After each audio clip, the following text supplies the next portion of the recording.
But welcome back as we talk a little 49er football here on a Saturday. And joining us on the UMA guest line is David Lombardi, who covers the Niners. He's a great follow on X at Lombardi himself, and he's with us on the UMA guest line to chop it up and break it all down. Dave, thanks for joining us. Thanks for a few minutes. Yeah, how's it going? Good morning. Yeah, it's going great, man. And you heard John Lynch there. Kyle ain't going anywhere, despite what people want to say, and people want, Kyle this, Kyle that. The Niners need to get rid of Kyle. They were just in the Super Bowl. Let's all pump the brakes a little bit on get rid of the coach that has led you into 2 Super Bowls, and a lot of success. And yet that's the backdrop of some of the dialogue around the team this week. What do you make of it, Dave? And, there's just, is it just people who are disenchanted with the 49ers and don't have any real solutions or just looking for a solution? It doesn't seem like it makes any sense at all to even entertain the notion, but it's out there. Listen, the 49ers fan base is tortured in a unique way because they won all these Super Bowls in the 80s and the 90s, and then they haven't won one in 3 decades. And on top of that, they have over a dozen playoff wins since then without a Super Bowl title. And every other team that has as many Super Bowl wins as them has multiple Super Bowl titles. So it's been a particularly frustrating last 30 years, and it's set up this really combustible emotional ecosystem surrounding the 49ers that I personally think some people prey on. Some people prey on those emotions because it's easy to get clicks that way because there is that negativity, but it absolutely would make no sense for the 49ers to move on from Kyle Shanahan after 5 years of the type of success that they've seen. This is the hardest professional sports league in the world. Unfortunately for the 49ers, Super Bowls are not 7-game series the way that you see in basketball or baseball. They've had a couple bad bounces in the 2 Super Bowls they've gone to under Kyle Shanahan. People aren't having the same discussion if a football doesn't bounce off of Darrell Luter's calf last year. In 2019, they were also probably a play or 2 away from that not going in the opposite direction against the Kansas City Chiefs. Any sane football mind knows that you stay the course and that you're going to have down years. They've played 60 games over the past 3 years. Kyle Shanahan has been in no way perfect. I've been very critical of Kyle Shanahan and the play calling this year. I don't think that he has his fastball this year. I don't think the entire Kyle Shanahan coaching tree is in a perfect spot this season when it comes to the chess match that you're playing. And it's a counter move situation. I think that Shanahan needs to do some self-evaluation over the offseason to make sure that he's on top of things. But to suggest that he's somehow on the hot seat is it's borderline predatory, I think, on some of these fans who are so starved for a Super Bowl because it doesn't compute at all. They've been to 4 NFC championship games and 2 Super Bowls since the 2019 season. And if they stay this course, then they're going to win one at some point. Obviously, this is a dip. This is a dip in 2024, but that's what happens in NFL. It's a salary-capped league, and when you do have some injuries and when you don't have your fastball in one particular season, you lose a couple games that you should have won early on, the season's not going to end up the way that you want it to end up. But if they were deciding coaches' job security based on seasons like this, every single coach in the NFL would get fired probably every 2 years. It'd be a 2-year around the league, and nobody would ever get anywhere. There were an awful lot of people that didn't want Brock Purdy, that were pro Trey Lance, and we're looking for Trey Lance to even start after Purdy kind of took control of the job. And when it didn't happen, there were an awful lot of people that said, well, I guess I'll back Brock Purdy, but just grudgingly. And now a lot of those same people are like, well, you can't pay him. Oh my God, don't pay him. And if you pay him, you certainly can't pay him, among the top quarterbacks.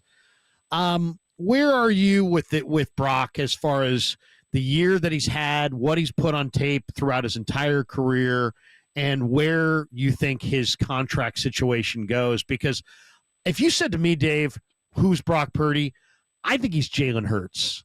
And I think he might even be better than Jalen Hurts. And I think he's going to get paid like a Jalen Hurts or like a Tua Tagovailoa, which means north of $50 million. And I'm okay with that. The Eagles are building a pretty damn good team around Hurts, and they've, it's not like paying him $50 million has eliminated them as a Super Bowl contender. People act like if the Niners pay Brock Purdy the going rate, that they will never compete for a Super Bowl again. How do you make sense of Purdy, the Purdy contract talks? How do you think it's going to go? Well, first off, I think people look at contract numbers way too simplistically. There is, in theory, a $65 million contract that is more cap friendly than a $52 million contract, because when you're looking at the average per year, that is only one of the data points which tells us about the contract. It's going to be fully guaranteed money. There's going to be structure. And Brock Purdy is in line to get a contract that's at or near the very top of the market. But whether that is in terms of average per year or in terms of fully guaranteed money, I don't know. That's going to depend on how the negotiations go, what's important to Brock.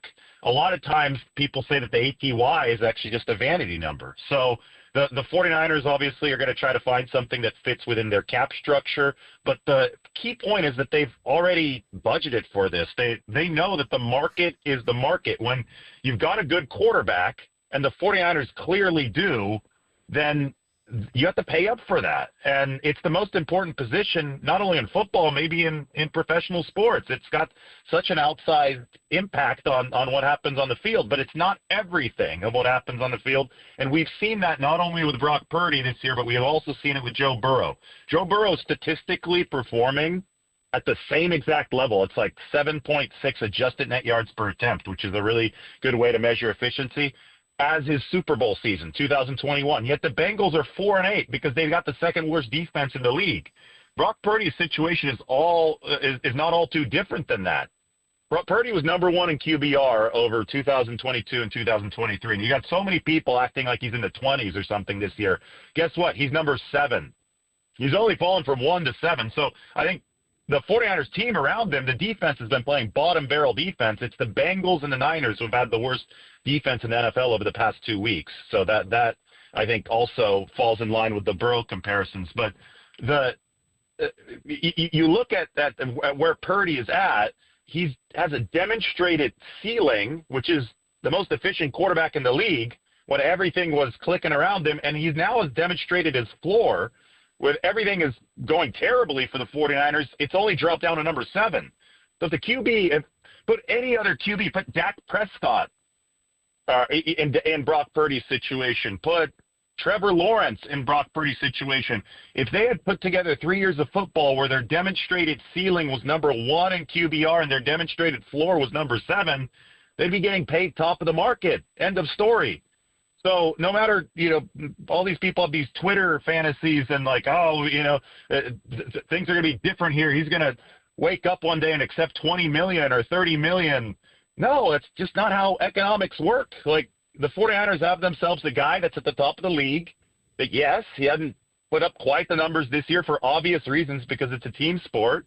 And they're going to pay him accordingly, just like the business of football works. The 49ers are no exception to this. So I just think it's really, really important for us to actually think here and isolate quarterback play from team play and realize that just because the team is 5-7 doesn't mean that the quarterback has suddenly turned into a bottom 10 performer. It's funny. Brian Billick used to come on with Fitz and Brooks, and I used to love those segments. And one of the things Brian used to say is like the hardest thing to evaluate in the NFL is the quarterback versus what's going on around the quarterback. And I think that's what we're watching here. I think there's an awful lot of people evaluating what's going on around the quarterback and attributing it to Brock Purdy. His equation is bogged down a little bit. The line has not been spectacular. There's been I think he's been forced to kind of run more because of it. And then when you start to run, Dave, I mean, you know this. I'm not telling you anything you don't know. You start to leave the pocket a few times, maybe prematurely, and then you're running a little bit more than you should at times. So there's that factor, and that. So I just think that, and then of course the receivers have not. He doesn't have the same weapons. I mean, there's been a downgrade in weapons. Ayuk didn't look like Ayuk. Then he got hurt. Debo has not looked like Debo. CMC was out most of the year. So there's been a regression among his weapons and I think along the offensive line. And a lot of it just kind of compounds itself on the head of the quarterback. That all being said, what do you make of the struggles of Pearsall the last 3 weeks? I asked Brock about it yesterday at the presser, and he's like, we're trying to get him the ball. It's not necessarily that he's never open. It's just that, it's just when he's been open, I haven't been able to get him the ball. When I've tried to get him the ball, he hasn't been open. And Brock's just kind of course, last week in Buffalo is almost a throwaway type game as far as any kind of passing evaluation is concerned. But Dave, what do you make of the last 3 weeks of kind of no production from Ricky Pearsall in weeks that we kind of thought maybe he'd be slated to produce? Well, I think it's, in a way, emblematic of the troubles around Brock Purdy. A lot of the stuff with Purdy that you're talking about, and is it Purdy's fault? Is it the team's fault? We have ways to measure the different situation that Brock Purdy is in this season versus last season. So I'll get to Pearsall in a roundabout way in just a second, but just to toss out a couple numbers at you, the 49ers average the lowest amount of separation at the time of catch or attempt in the league this year, down from number 11 last season. So in general, guys don't seem to be getting as open as they were in the past. Maybe that applies to Ricky Pearsall. Maybe it doesn't. I'll get to him in a second. 2, the 49ers have gone from perennially the number 1 team in the NFL in yards after the catch. This is for years on running, like since 2018, to last, like literally dead last. 3, the 49ers have not baked in, and this is related to the Yak stat, they have not baked in nearly as many layups in the pass game. Every single play caller rating, and they try to judge play callers based on the space they're creating on the field to try to isolate that from the space that receivers themselves generate against man coverage. Every single play caller rating is Kyle Shanahan having a down year in that regard. And entering the Buffalo game, he had attempted the fewest screen passes in the entire league. They threw 7 in Buffalo, so they're not last anymore. But I think a lot of that was because they had to throw screen passes, and that's good for the 49ers. They need to throw more. They need to bake in some easier plays for Brock Purdy so he's not having to run around and play prime Russell Wilson every single down. I think that was an issue early in the season when he was throwing deep a lot, but it was like Superman. He had to put on a cape every single time he dropped back to pass. Anyway, you've got all these stylistic issues with the 49ers offense. For whatever reason, I think a lot of it goes back to the Brandon Ayuk holdout, the fact that he never got back into form and then he tore his ACL. Obviously, Christian McCaffrey being unavailable for most of the season and all the other injuries.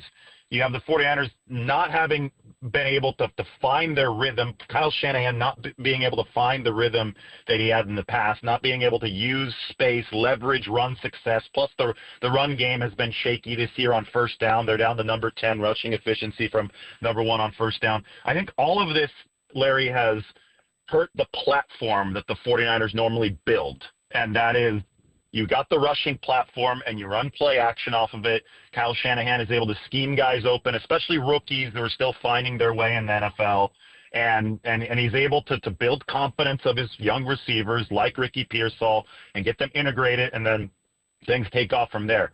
So I think that the Pearsall evolution has been funny because pretty early on, right after he returned, it was the game against Tampa where he had that touchdown early, and then actually the game before he ran that out route where Brock Purdy threw that football before Pearsall came out of his break, and it looked like they were in lockstep. There was the game-winning drive at Tampa where Purdy found Pearsall as well.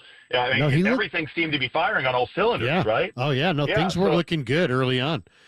Dave, we're right up against. we're right up against it, so we got to break. But I appreciate you jumping in, man. And once again, at Lombardi himself on X, and obviously a great follow on YouTube. And Dave, we'll see you tomorrow in Santa Clara. We appreciate you jumping on KNBR. Awesome. Thank you. Thanks, Dave.